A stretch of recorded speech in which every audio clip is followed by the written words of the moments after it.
할렐루야. 성취될 하나님의 말씀은 고린도전서 1장 18절에서 24절 말씀입니다. 18절에서 24절 말씀 같이 합독하겠습니다. 십자가의 도가 멸망하는 자들에게는 미련한 것이요 구원을 받는 우리에게는 하나님의 능력이라. 기록된 바 내가 지혜 있는 자들의 지혜를 멸하고 청명한 자들의 총명을 폐하리라 하였으니 지혜 있는 자가 어디 있느냐? 선비가 어디 있느냐? 이 세대의 변론가가 어디 있느냐?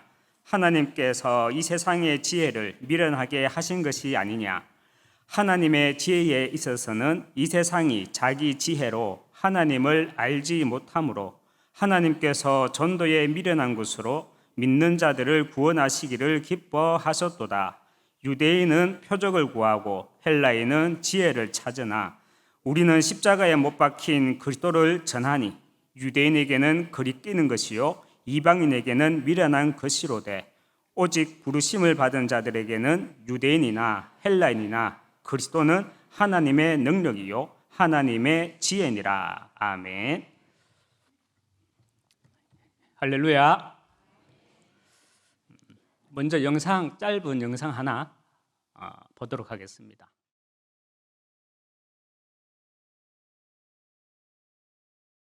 예전에 우리는 진짜 이게 오물이나 음식물, 특히 비 오는 날에 그냥 막 밖에 갖다 버리고 그랬어요. 특별히 비 오는 날에 오강단지 골목에 버리고. 우리 랩런트들 오강단지 압니까? 도자기로 만든 좌변기 있어요. 그게 오강단지가 있는데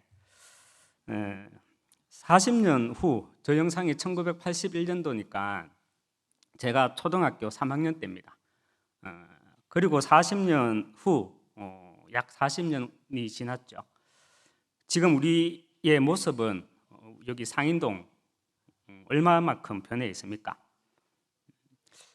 그리고 또 지금 여기에서 우리가 40년 후면 2060년이 됩니다.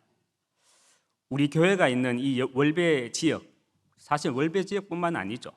어떻게 발전되어 있겠습니까? 그때가 되면 저는 90대 노인입니다. 여러분보다 나이가 많겠네요. 지금 초등학생, 중학생들을 기준으로 우리 후대들은 2030, 2080 시대를 살아가야 한다고 합니다. 그리고 우리 후대들의 후대 시대가 되면, 우리 후대의 그 후대 시대가 되면 세 가지 인류가 공존하게 될 것이라고 인류학자들은, 미래학자들은 말을 합니다. 세 가지 인류란 지금 우리와 같은 전통 인류, 그리고 영화에 나오는 엑스맨이나 스파이더맨 같은 초인, 그리고 AI, 인공지능 로봇, 이렇게 새 인류가 공존하는 시대를 살아가게 된다고 합니다. 우리가 마치 어느 영화에서 본 필름이 생각나지 않습니까? 그런데 영화 이야기가 아니고 미래학자들은 그렇게 말을 하고 있습니다. 저는 40년 전 초등학생으로 성남국민학교 다녔거든요. 그 성남국민학교 다닐 그 초등학교 시절에 자다가 귀신 보면서 가위에 눌리면서 성당동 파도고개에 살고 있었습니다. 당시 월배읍 이 영상을 제가 보면서 우리 상인동이 이렇게 발전했구나라는 생각보다는 40년 전이 아니라 이미 하나님의 시간, 그 영원 속에서 하나님은 우리 하나교회가 하나님의 계획 속에, 기억 속에 있었구나라는 생각을 합니다. 그리고 우리 교회를 통해서 하나님은 미래를 놓고 이 시대를 향한 메시지도 이미 하나님은 준비해 놓으셨구나라는 그 영원 속에서의 하나님의 절대 계획이 보이더라고요. 하나님의 말씀을 우리는 세 가지로 구분을 해서 하나님의 말씀을 우리는 받을 수 있습니다. 기록된 말씀 로고스, 그리고 내게 부딪혀오는 말씀 레마, 그리고 선포되어지는 말씀 케리그마, 이렇게 세 가지가 있습니다. 여러분은 망대, 여정, 이정표, 이 망대 여정, 이정표가 로고스, 기록된 말씀을 근거로 해서 주의 종을 통해 선포되는 말씀 케르그마로, 내게 레마로, 감동으로 오십니까? 망대 여정, 이정표, 이 말씀을 묵상하면 저는 한 문장으로 정리되어지는데 미래 재앙 시대를 앞두고 미리 정복하기로 정리되어지더라고요. 우리는 방금 40년 전 영상을 봤지만 월배읍이라는 동네에 하나님은 40년 전 우리 교회와 저와 여러분을 예비하신 것이 아니라 영원 전부터 빌립보서 1장 6절 말씀처럼 저와 여러분의 삶의 목적을 두고 우리 교회를 세우시고 저와 여러분을 부르셨다는 사실입니다. 특별히 우리 교회를 향한, 그래서 저와 여러분 그리고 우리 후대들의 삶에 목적을 두신 그 일이란 무엇입니까? 말씀 흐름 속에서 우리는 붙잡을 수 있죠. 미래 재앙 시대를 앞두고 미리 정복하기입니다. 당장 20년 후면 저도 70이 넘는 노인네입니다. 40년 후면 저도 90 노인입니다. 그때가 되면 제가 무엇을 할 수 있겠습니까? 다리에 힘도 없어가지고 교회라도 나올 수 있을까요? 뭐 살아는 있겠습니까? 그래서 하나님은 우리에게 교회를 통해서 주시는 말씀이 망대, 여정, 이정표를 가지고 다리에 힘 빠지기 전에 미리 정복하라는 것입니다. 이번 주간 강단에서 말씀을 주시더라고요. 말씀은 마음에 담는 것이다. 말씀을 마음에 담고 있으면 성령 하나님이 그 말씀을 반드시 성취시켜 나가신다라고 말씀을 저는 받았습니다. 미래재앙 시대를 앞두고 그때를 위하여 지금 말씀을 내 마음에, 내 영혼에 담으면 우리는 미래재앙 시대를 미리 정복하게 됩니다. 나를 통해 제자가 세워지고요. 나를 통해 후대가 세워지는 것입니다. 그래서 미래재앙 시대를 미리 정복하기 위해서는 먼저 우리는 지금 말씀을 내 마음에, 내 영혼에 담고 우리는 세 가지 길을 가야 합니다. 세 가지 길이란 남은 자의 길, 순례자의 길, 또 정복자의 길입니다. 남은 자의 길이란 무엇입니까? 남은 자의 길이란 복음만 말하고 복음만 남기는 것입니다. 순례자의 길이란 무엇입니까? 내가 가는 모든 발걸음에 그 발걸음 속에 하나님 나라가 임하는 것입니다. 복음만 말하고 복음만 남기는 그 발걸음에 하나님 나라가 임하고요. 그래서 하나님 나라의 일이 시작되기 시작하는데 그 하나님 나라의 일이란 흑암이 무너지는 것입니다. 이것이 정복자의 길입니다. 그래서 첫 번째로 남은 자의 길을 가기 위해 우리는 먼저 하나님의 말씀, 복음이 내게 정리되어 있어야 합니다. 여러분은 복음이 내게 정리되어 있으십니까? 우리 후대들은, 렘넌트들은 내게 복음이 정리되어 있으십니까? 성경에서 말하는 믿음이 여러분 어떻게 정리되어 있습니까? 믿음이란 무엇입니까? 절에 다니는 사람들도요, 무신론자들도 나름 믿음을 가지고 있습니다. 그렇다면 성경에서 말하는 믿음은 무엇이고 성경에서 말하는 믿음은 어떻게 자라납니까?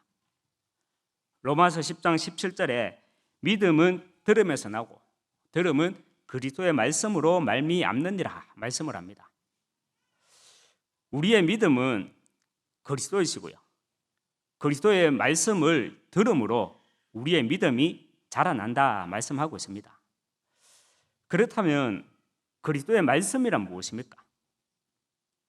그리스도의 말씀이란 요한일서 3장 8절에서 잘 말씀하고 있습니다. 죄를 짓는 자마다 마귀에게 속하나니 마귀는 처음부터 범죄함이라. 하나님의 아들이 나타나신 것은 마귀를 멸하려 하심이니라 말씀을 합니다. 죄란 창세기 3장 하나님 떠난 것이 죄입니다. 그래서 마귀는 우리 인간을 처음부터 지금까지 하나님과 단절되도록 범죄하고 있다는 것입니다. 이것이 그리스도의 말씀입니다. 그렇다면 요한 1서 3장 8절에서 말하는 그 마귀의 일이란 구체적으로 어떤 것입니까? 그냥 어두운 골목에 가는데 뭐가 슉 나타나고 사람 간 떨어지게 만들고 그게 마귀의 일입니까? 여러분, 선악과는요 먹는 게 아니죠. 선악과가 상징하는 것은 사상우상입니다. 하나님보다 더 좋은 것 가지고 사단은 하나님 말씀을 떠나게 만들죠. 돈, 성공, 명예, 권력 이런 것들이 다 선악과입니다. 이런 것들이 다 사상우상입니다. 그래서 마귀의 일이란 이 선악과를 전략으로 우리 인간을 하나님과 단절시키고 있습니다. 에베소서 2장 2절 말씀에 그때의 너희는 그 가운데서 행하여 이 세상 풍조를 따르고 공중의 권세 잡은 자를 따랐으니 곧 지금 불순종의 아들들 가운데 역사하는 영이라 말씀을 합니다. 세상 풍조란 세상 흩타는 거죠. 세상 풍조란 세상 바람, 다시 말해 문화를 말합니다. 그리고 공중이라는 말은 공간이나 장소의 개념이 아니라 대중, 군중을 뜻하는 말로 우리는 이해해야 합니다. 우리가 공중파라고 할 때 전파가 공중을 날아다닌다고 공중파라고 말하지 않죠. 공중파는 MBC, KBS 방송처럼 누구나 많은 사람들이 쉽게 접할 수 있는 채널을 우리는 공중파라고 합니다. 그래서 뭐 넷플릭스나 쿠팡 플레이 뭐 이런 것들은 공중파가 아니죠. 너희는 그 가운데서 행하여 이 세상 풍조, 즉 세상 문화를 따르고 공중의 권세, 다시 말해서 대중의 권세 잡은 자를 따랐으니 지금 불순종의 아들들 가운데 역사하는 영이라. 옥스퍼드 원어 주석에서 이렇게 찾아보면 공중 권세 잡은 자 했을 때 잡은 자는 알콘이라는 말로요, 불신자들을 영적으로 지배하는 그 영적인 지배력을 알콘이라고 잡은 자로 직역을 하고 있습니다. 이렇게 마귀는요 시커먼 데서 갑자기 팍 나타나가지고 사람 겁나게 놀라게 하는 게 아니라 미디어의 내용물과 수준 높게 다양한 콘텐츠 문화를 통해서 우리 인간에게 처음부터 잘못된 3611이라는 선입견을 집어넣고 불신자의 의식 세계를 주관하고 있으며, 그래서 고린도 후서 11장 14절에서는 광명의 천사로 가장하여 인간과 하나님 사이를 단절시키고 있다라고 말씀하고 있는 것입니다. 성경은 예언의 말씀이고요, 성경은 기록된 역사만이 아니라 반드시 반복되는 흐름의 역사입니다. 우리가 성경 말씀 가운데 그냥 족보 이야기로만 보고 대충 넘기면 안 되는 말씀이 창세기 4장 20절에서 22절 말씀입니다. 야발, 유발, 두발, 가인이 나오죠. 가인의 후손들이 나오는데 야발에 대해서는 가축치는 자의 조상으로 소개합니다. 그냥 가축치는 자가 아니라 가축치는 자의 조상, 가축을 빌려서 이익을 창출한 조상이 되었다는 말입니다. 지금으로 말하면 경제인의 시조, 경제인의 시초라는 말입니다. 유발에 대해서는 수금과 퉁소를 잡는 모든 자의 조상으로 소개하는데요, 다시 말하면 음악과 예능하는, 지금 우리 식으로 말하면 아이돌의 원조입니다. 유발이. 그리고 두발 가인에 대해서는 구리와 쇠로 여러 가지 기구를 만드는 자로 소개를 하죠. 지금으로 말하면 스티븐 잡스나 일론 머스크 같은 기술자, 엔지니어로 소개합니다. 창세기 4장을 우리는 족보 이야기로만 보고 대충 넘기면 안 되는 이유가 무엇입니까? 요한 1서 3장 12절에 보면 악한 자에게 속한 가인의 후손을 통해 경제와 예능과 세상 기술이 발전하기 시작하였고요, 그 결과 창세기 6장 네피림 시대가 오게 되었다는 그 영적 흐름을 볼 수 있어야 합니다. 경제와 문화, 기술들의 발전으로 결국 시간이 흘러 겉으로 보면은 유토피아 같은 세상이었지만 그 속을 들여다보면 완전 영적 질병 시대가 되었다는 사실입니다. 그 근거가 창세기 6장 2절 말씀이죠. 하나님의 아들들이 사람의 딸들의 아름다움을 보고 자기들이 좋아하는 모든 여자를 아내로 삼는지라 말씀합니다. 3절에는 여호와께서 이르시되 나의 영이 영원히 사람과 함께 하지 아니하리니 이는 그들이 육신이 됨이라 하나님과 단절되었다는 말이죠. 4절에 당시에 땅에는 네피림이 있었고 말씀합니다. 이 말씀들이 여러분 그때 그 시대만의 이야기입니까? 아니면 여러분은 이 성경에 기록된 말씀이 흐름의 역사로 보여지십니까? 창세기 4장과 창세기 6장 그 결과 창세기 7장에 홍수 사건이 일어나죠. 그런데 홍수가 그치고 창세기 9장과 10장과 11장을 보면 서뜻 이해가 되지 않습니다. 창세기 6장 네피림의 결과로 하나님은 창세기 7장에서 홍수로 인해서 당대에 완전한 노아 그리고 그 가족 7명 외에는 다 수장되어 죽었는데 창세기 9장에 보면 상식적으로는 우리가 이해가 안 되는 사건이 일어나잖아요. 그 믿음 좋은 노아 후손을 통해서 타락된 성문화가 그것도 동성애가 답습되었고 창세기 6장의 네피림 문화가 답습되었다는 겁니다. 그리고 창세기 10장에 가서는 노아의 후손 가운데 가인과 같은 악한 자에 속한 니모롯이 등장합니다.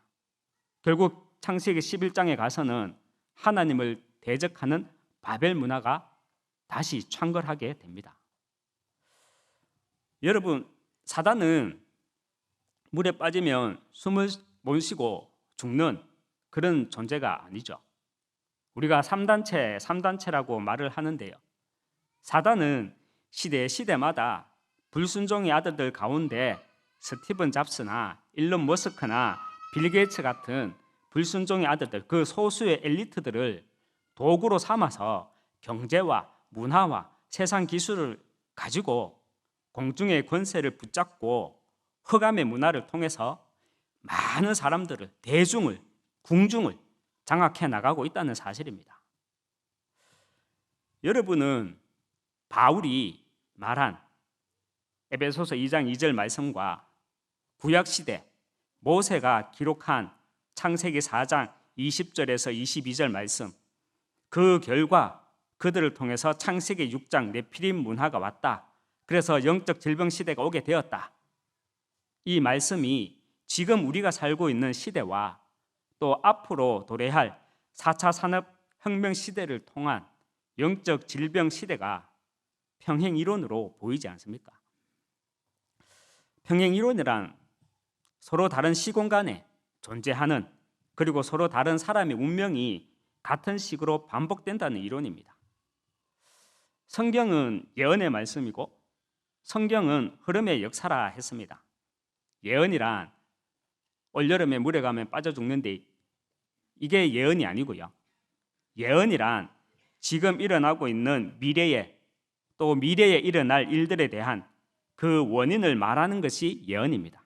그래서 성경은 예언의 말씀이고요. 성경은 기록된 역사만이 아니라 성경은 흐름의 역사입니다. 복음이 내게 정리되어지면 과거와 현재와 미래, 시공간 초월로 일하시는 하나님의 역사가 보입니다. 그래서 먼저는요, 내가 남은 자의 길을 가기 위해 내게 복음이 정리되어야 7대 망대가 성경에 기록된 말씀 로고스로 성령님의 도우심으로 내게 부딪혀오는 레마로 이 시대 우리 교회와 나와 우리 후대를 향한 선포되는 캐리그마로 말씀을 받게 됩니다.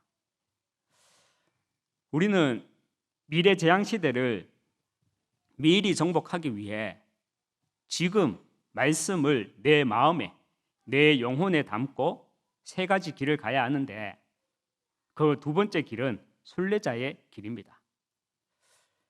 순례자의 길은 내가 가는 모든 발걸음에 하나님의 나라가 임하는 것입니다. 내가 가는 모든 발걸음 속에 하나님 나라가 임하는 순례자의 길을 가기 위해 우리는 하나님의 소원이 무엇인지 알아야 합니다.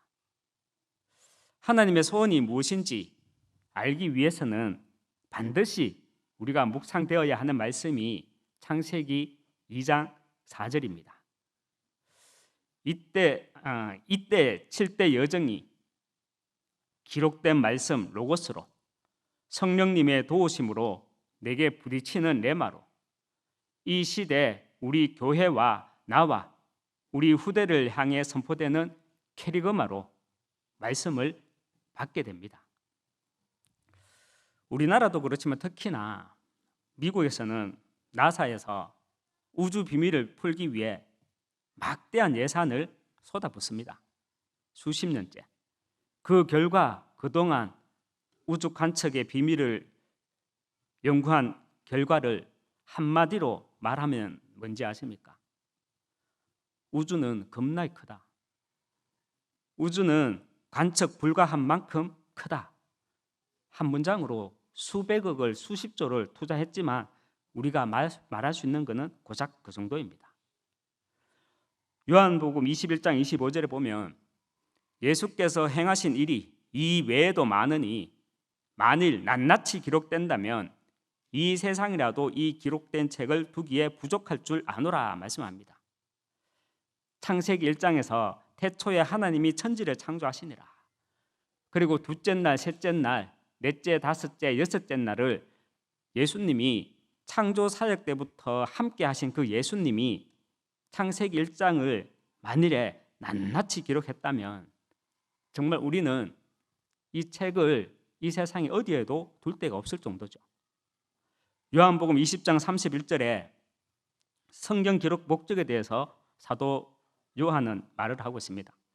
오직 이것을 기록함은 너희로 예수께서 하나님의 아들 그리스도이심을 믿게 하려 함이요 또 너희로 믿고 그 이름을 힘입어 생명을 얻게 하려 함이니라 말씀을 합니다. 성경은 우주 창조에 대한 어떤 물질 세계에 대한 이야기를 하는 것이 아니라 성경은 선포합니다. 내가 이 우주 만물을 창조했다. 창세기 1장에서 선포하고 난 뒤 그 다음 장부터는 성경은 구원에 관한 이야기만 하고 있는 것입니다. 창세기 2장 4절에 이것이 천지가 창조될 때에 하늘과 땅의 내력이니 여호와 하나님이 땅과 하늘을 만드시던 날에 말씀을 합니다. 창세기 1장에는 첫째 날, 둘째 날, 셋째 날, 여섯째 날, 일곱째 날까지 그냥 하나님이라고 자신을 소개합니다. 그런데 6일간의 창조 역사를 마치고 창세기 2장부터는 자신을 여호와 하나님으로 소개합니다. 여호와라는 뜻은 나 스스로 있는 자라는 뜻이지만 특별히 하나님은 구원과 언약에 대한 자신의 의지를 나타낼 때 여호와 하나님으로 자신을 소개합니다. 여호와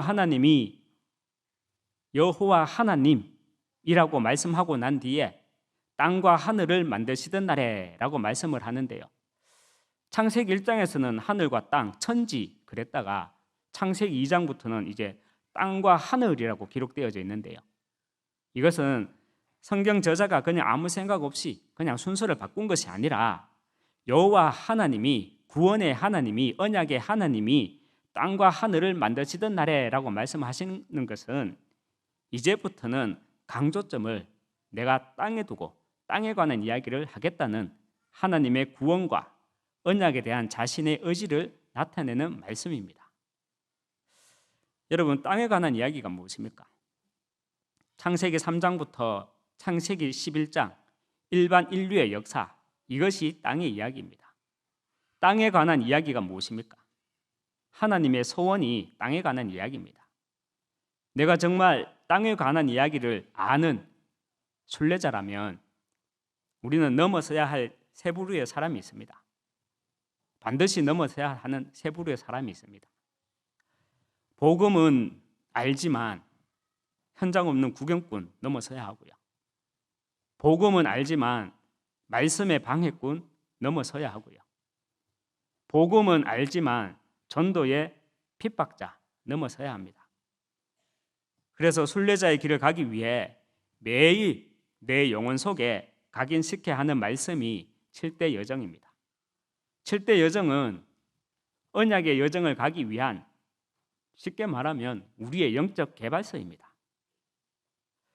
우리는 미래재앙 시대를 미리 정복하기 위해 지금 말씀을 내 마음에, 내 영혼에 담고 세 가지의 그 길을 가야 하는데, 세 번째로 정복자의 길입니다. 복음만 말하고 복음만 남기는 그 발걸음에 하나님 나라가 임하고요. 하나님의 나라의 일이 시작되는데 그 하나님의 나라의 일이란 흑암이 무너지는 것입니다. 이것이 정복자의 길입니다. 예전에 교회 단체에서 사찰 같은 곳에 가서 귀신 밟기를 하였죠. 그런데 정복자의 길이란 이런 귀신 밟기와는 다른 차원이죠. 우리가 보통 현장이라고 말을 할 때 어떤 의미를 두고 현장이라고 말을 합니까?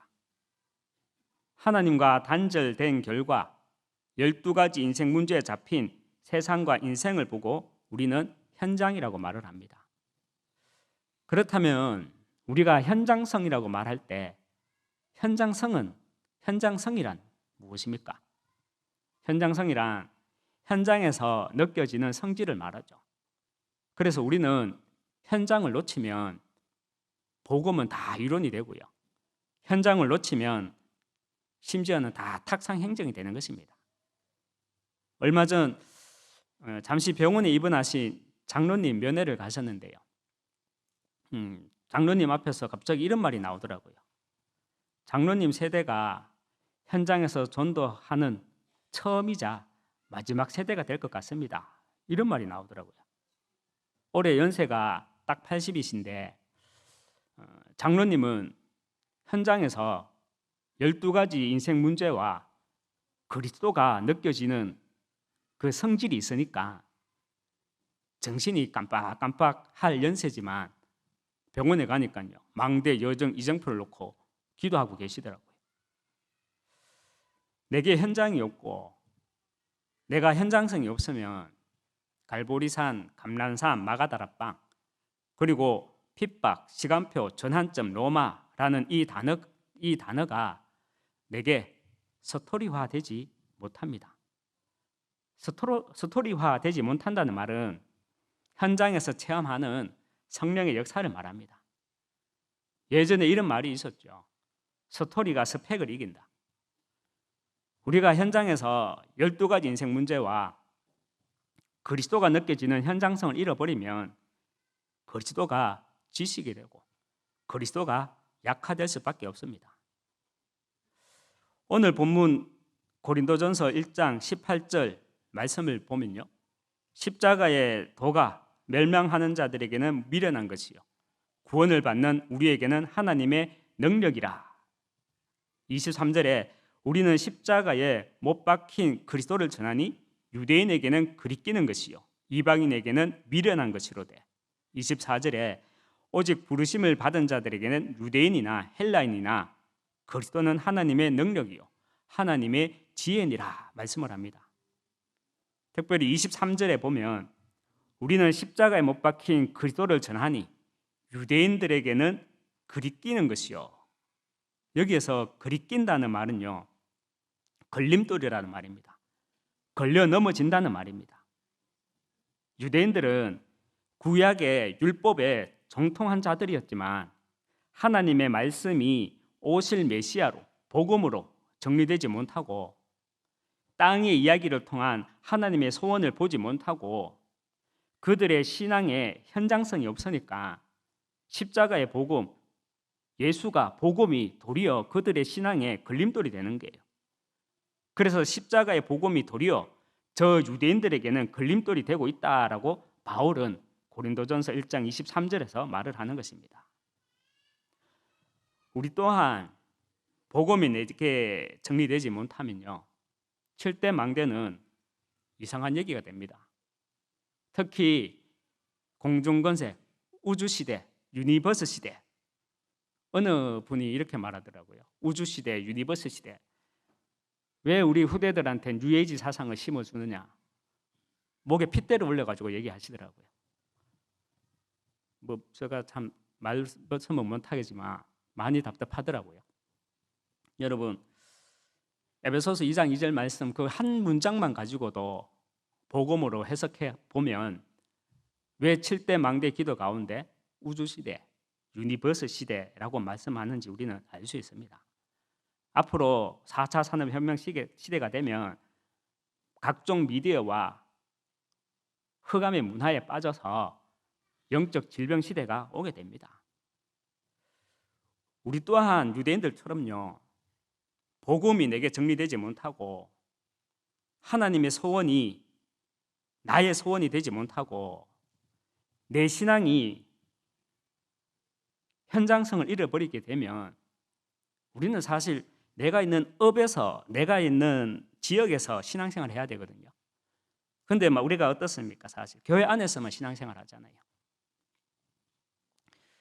우리 또한 복음이 내게 정리되지 못하고 하나님의 소원이 나의 소원이 되지 못하고 내 신앙이 현장성을 잃어버리면 미래 재앙 시대를 앞두고 미리 정복하기 위해 망대 여정 이정표라는 이 메시지가 기록된 말씀 로고스로 성령님의 도우심으로 내게 부딪히는 레마로 이 시대에 우리 교회와 나와 우리 후대들을 향해 선포되는 캐리그마로 말씀을 받지 못하고 도리어 내게 거리끼는 777 때문에 도리어 걸려 넘어지게 됩니다.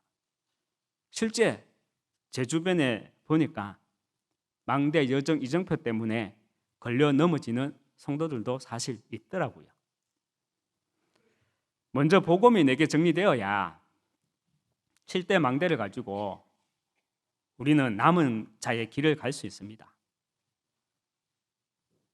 땅의 이야기를 알아야 하나님의 소원이 나의 소원이 되는 가운데 7대 여정을 가지고 순례자의 길을 갈 수 있습니다.